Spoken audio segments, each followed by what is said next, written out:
I'm Josh Klein. And I'm Elise Hugh. We host a podcast from Accenture called Built for Change. Every part of every business is being reinvented right now. That means companies are facing brand new pressures to use fast evolving technologies and address shifting consumer expectations. But with big changes come even bigger opportunities. We've talked with leaders from every corner of the business world to learn how they're harnessing change to totally reinvent their companies. And how you can do it too. Subscribe to Built for Change now so you don't miss an episode. Join Jessica Smith on Lead Like a Girl podcast, where she defies odds, shares inspiring stories, and empowers women to embrace their inner leaders. Tune in for a transformative journey. So we are now in sunny California. It is a fresh start. I am excited to just start over. And my mom is with us. So I think I mentioned before that, just needing her to get away from Chicago and come with me, I knew that she wouldn't say no. And then in the back of my mind, I also knew that that meant that she would have no choice but to get clean. So, that excitement was there too. And I know she knew. I mean, we didn't have to talk about it to know that this meant, there was no leaving on the weekends to go get high and then come back when it was time to watch the kids. So that was exciting and something to really look forward to. But we're there, and as I said, our apartments are set up. Mark and Paul had everything there. Movers moved our stuff. Our cars were shipped. We were completely set up when we got there. And this was myself, the other sales leader, and our warehouse guy. That was it. So we had 3 employees and then the owners, Mark and Paul. And we're just excited. Now, even though my brother had been gone for a while, but by this time, this guy just he's off and on, and I never got away from him. Well, usually where I was, he was not far behind. I mean, that's just how it went. But I was tired by that time, and like I said, I felt responsible for his addiction moving from, one level to another. But I was just happy not to have that burden of having to, just always worry about him. So all of these were part of, the deciding factors for me, and just part of this journey of feeling like I'm just starting all over. And of course, there was my family who just thought I was completely out of my mind. It's like, you've accomplished so much, you have this house, you're successful. Why would you pick up and sell your home and move across the country to such an expensive place where you don't even know if you'll ever be able to own a home again. But, what I knew is that I trusted these guys. I mean, first of all, they were already rich before we went to California, and by far the smartest business people that I had ever known. The only mentors that I had ever had. And they have, by this point, taught me so much.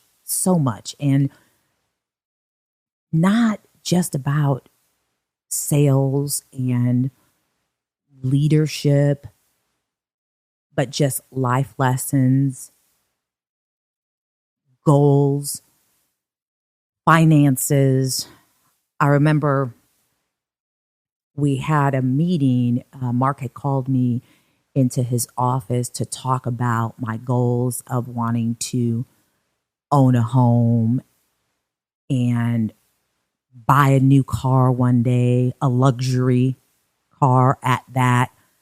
That was one of my goals. And he just gave me so much information that I didn't have. There's many people that you learn from your parents about saving money and credit and all of that good stuff. And I wasn't privileged with that information. And he taught me all of that. And not just gave me the information, but he helped. I remember when he said, one of the ways that we're going to get your credit. It's not that by that time, it's not that I had bad credit. I just didn't have any credit established. I might have had old phone bills or something, that I had, and maybe a hospital bill or two. There were some negative things on there, but it was really just not a lot of credit established. And I remember him saying, so the first thing we're going to do is we're going to get a copy of your credit report. And I had no idea even where to get that back then. And we got a copy of my credit report, kind of went through everything line by line. He said, okay, so next thing we're going to do is dispute everything. And I'm like, okay, well, half the stuff I didn't even remember what it was anyway. Disputed everything. And he said, as we're going through this process, I'm going to take money out of your paycheck and I'm going to put it aside. And when the whatever's left on there that is not taken off through the dispute process, then we're going to go to those creditors and negotiate settlements. But when you do that, you have to have the money ready in hand to settle those accounts. So we're going to make sure that you have money set aside to do that. I'm like, okay. I like it. It didn't matter whatever it was that he told me. I just followed his directions and it worked out. And eventually, the last thing, this actually makes me laugh when I think about it. The last thing that he did is, I'll never forget, he put my name on his Bank of America credit card. And he said, this is going to really get you jump started because you are going to get the credit for my history on this card with Bank of America. So, and this was the first time that I had ever had a credit card. However, I had a little bit of success and, had already experienced the Gucci and Louis Vuitton and Tiffany a little bit. And so he put me on his credit card. He explained to me the importance of paying your monthly payments on time and, what percentage of the card you wanted to make sure that you never went above, but that the credit card wasn't to spend money that you didn't have because you never want to put yourself in a situation where you can't pay off the balance.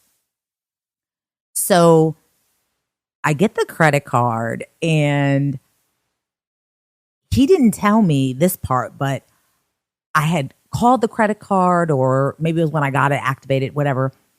There was a $40,000 limit on this card.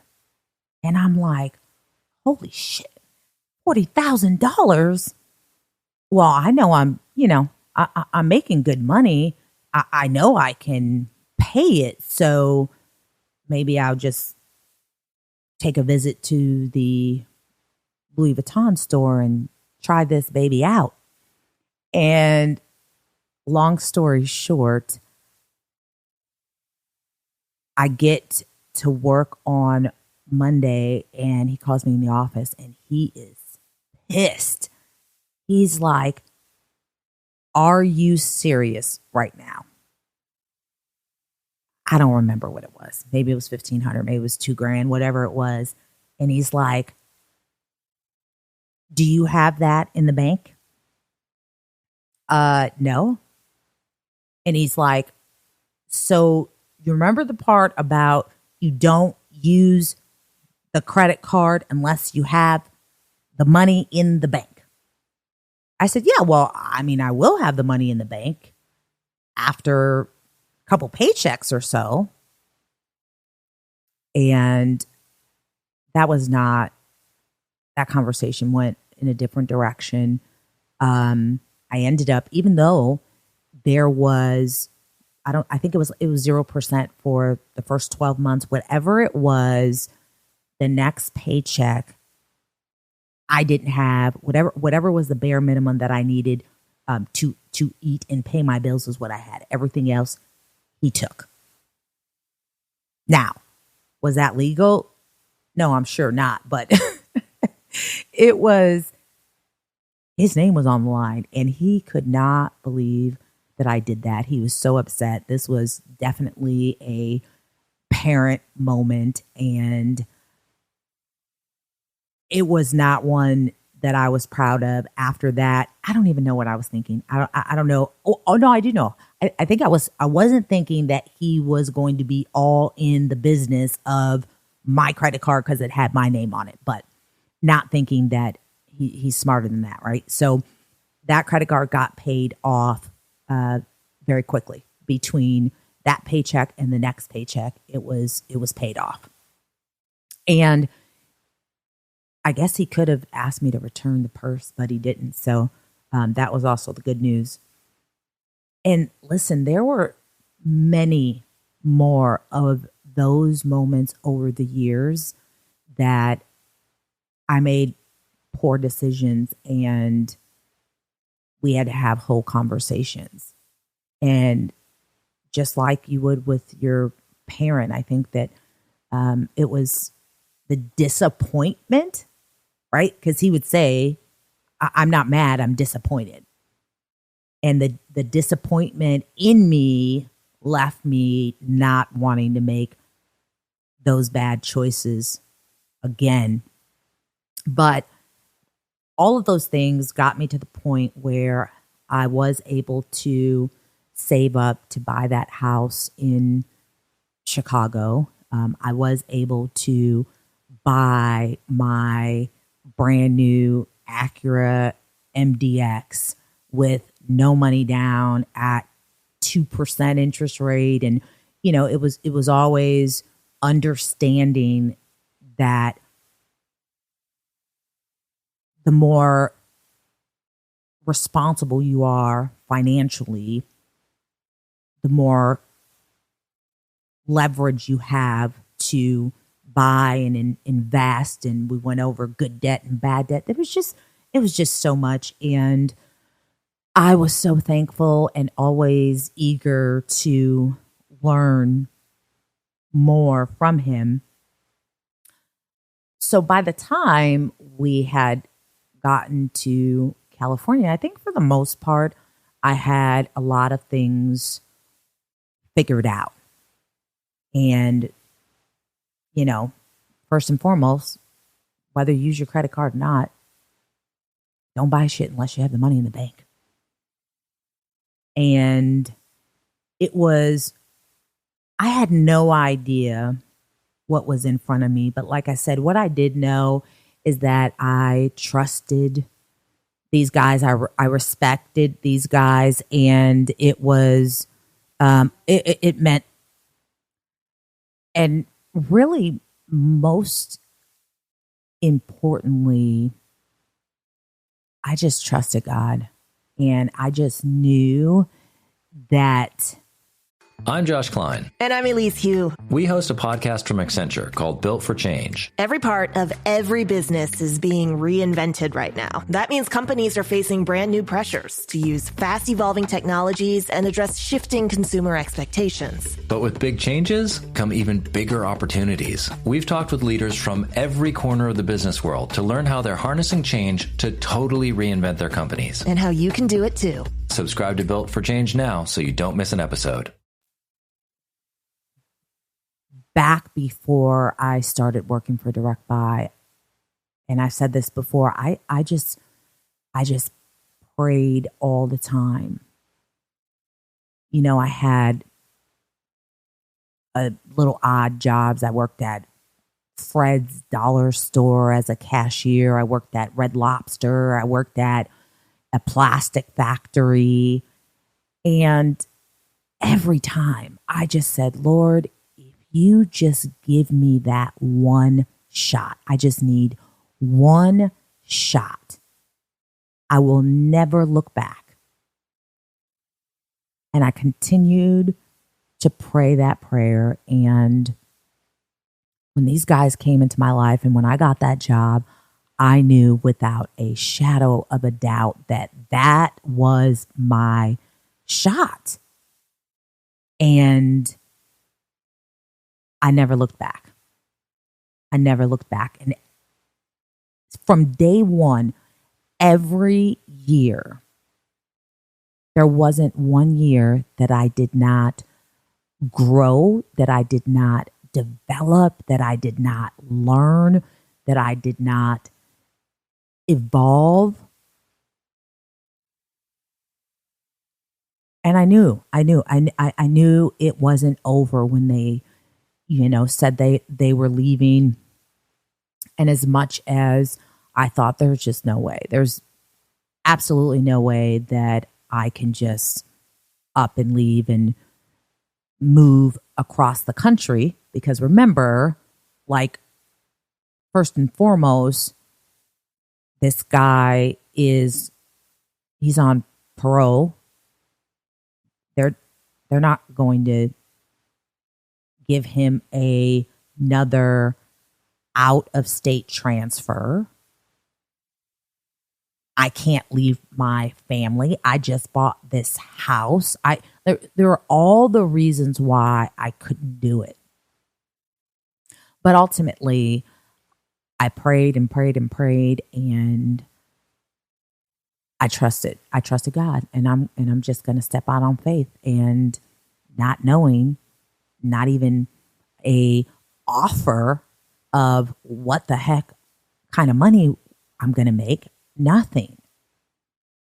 And this was a really exciting time in the direct buy business, because thus far, the way that we generated all of our leads was either through referrals, which was not, that was far and few, but through cold calling.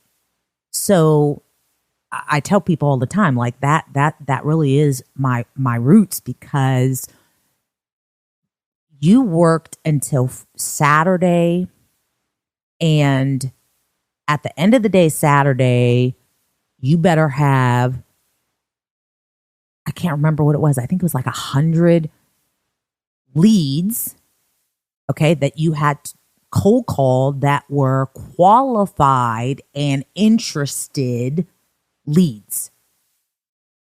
Now, could you imagine how many, and this wasn't even, it wasn't like a homeowners list of people who were planning to remodel their homes. No, this was phone numbers, new phone hookups, renters, every side of town, all over Chicago.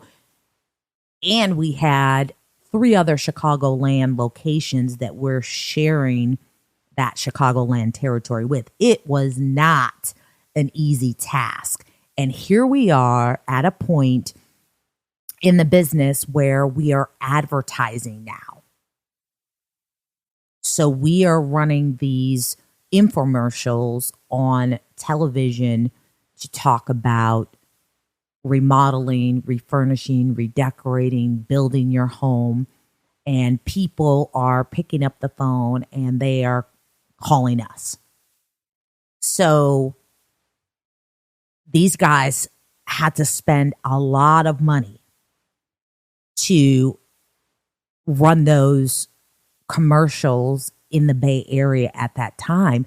And we had no idea. We had no idea if this was even going to work.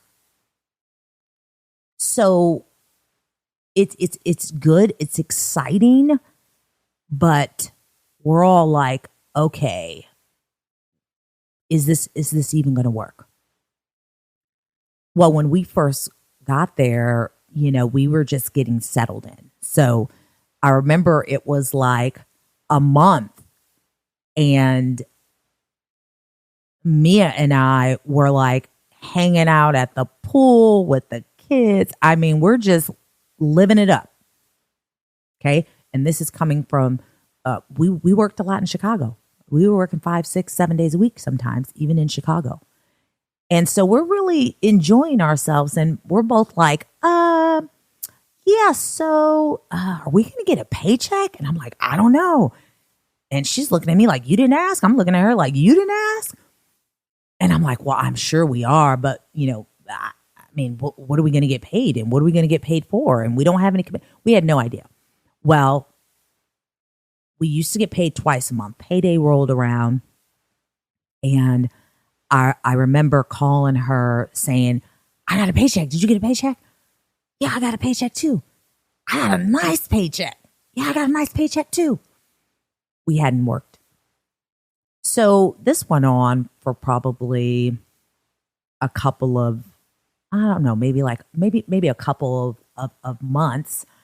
And I remember it being on the weekend where Mark and Paul called and said, well, I hope you ladies are settled in and you are ready to work. I need everyone at the office tomorrow morning at 8:30. And we're like, okay, what's going on? What are we doing? Well, it looks like our first run on the commercial seemed to be successful. We have, and I don't remember what it was, 400, 500, whatever it was a crazy number, okay, leads in that need to be called. And we were like, wait, what? Let me get this straight. So hundreds of people, and we're assuming these are people who actually have things to buy, called us because they want to come down and see our showroom. Yes.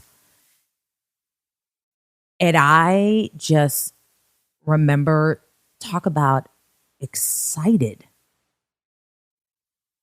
If you understood the work that it took to get 100 qualified and interested leads. So we were ready. I think we showed up at 7:30 or 8 o'clock in the morning. And we called those leads, and we called and we called and we called. We set so many appointments, and we're like, now our process is such that when someone comes into our showroom, it's 1-to-1. You have one couple with one salesperson. So we're like, okay, this will be the first time the owners, I don't recall it happening too many times in Chicago because we had a full sales team in Chicago. So that was also part of the work. So we had to call all of these leads. We had to be the sales people. We had to be the receptionist. And we had a call center to build out. We had a sales team to build. We had a lot of work to do. And it got really crazy, really fast. But it was exciting. And when I think about whenever, this is one of my favorite interview questions, when someone asked me the question, tell me about a time that you failed. First thing that comes to mind every time is when we first opened the doors of that showroom. Now, the biggest difference in Chicago and California, and specifically, I think this was very specific to the Bay Area, is where we were in Chicago was the northwest side of Chicago, near O'Hare, where it's very borderline Chicago and like Park Ridge, some of those surrounding suburbs. And what you find is very blue-collar client base. So a lot of Chicago police officers, a lot of teachers, and that was because that was as far out that they could be without leaving the Chicago city limits and still be kind of had the feel that they were in the suburbs. So that was really the clientele that we were used to. And when I think about our failure in the beginning in the Bay Area, it was really not understanding. Now, we'd already done enough homework in terms of the demographics and, you know, the homes and the people building and remodeling, all that stuff. But what we did not account for is how different the engineer was, how different that tech industry, how different that customer was than the customer we were used to in Chicago. And why that matters, and this is where I probably became really obsessed, for lack of a better word, with the psychology behind the sale, is because we realized that our proven sales process, I mean, this is something that had over many, many years in many different areas of the U.S. and even into Canada, this sales process that we had was proven. We knew that if we got 10 qualified guests in the door, at minimum, we were going to close half of those. Well, that was not the case. And we had to take a step back after, I want to say, that first week, we were probably like 0 for 15. Painful. And, you know, these guys, I mean, they didn't say it to us, but I'm sure they were thinking like, oh shit, like they're millions into this thing, and this has to work. This is not good. And so we just had to take a step back and really look at our sales process and think about the feedback that we were getting of why people were saying no and the different reactions. So, and this is where I think a lot of opportunity still lives in sales processes overall. We had this thing down to a science from everything from the moment someone walked in the door, how they were greeted, where they were seated. I talked a little bit about this before, but it was all very well and strategically thought out. And so what we realized is that when you have the majority of your clientele is the same, you have to alter your sales process to speak to that audience specifically. And even though this process had been proven to work in different places, I think that the Bay Area was just that unique where it wasn't, our process was designed for the majority. And maybe in some places, if you had someone that was an engineer, very analytical, and a lot of what we learned is it wasn't just that they were engineers. A lot of these people were, the Bay Area is like a melting pot, right? So a lot of these people were foreigners from other countries, which we knew that they would tell you, like, they just didn't trust Americans. That was just part of their culture. So when I talk about, tell me about a time that you failed, I tell that story all the time because what we had to do is we had to sit back and we had to take not just a step back, we had to take a few steps back and really look at this well-oiled machine and say, okay, we're going to have to change some things. As much as we believe in this system and in this process, we got to tweak some things that are going to help us win. And we started that journey by really understanding who our audience was and how they thought. And so it was really honing in on that psychology behind the sale.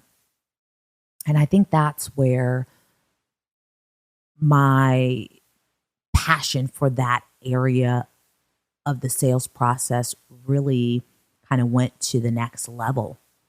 And we went on the journey to completely rewrite everything. We had to redo our appointment setting process. And I shouldn't say redo. It really was just tweaks along the way. But man, it was a lot of work. And I've never been so excited to be part of creating something. And that small table with those owners and these guys, again, these are smart businessmen. And we did it together. And it wasn't, you're my boss or you work for me. We were partners. We were a team. And we did it together.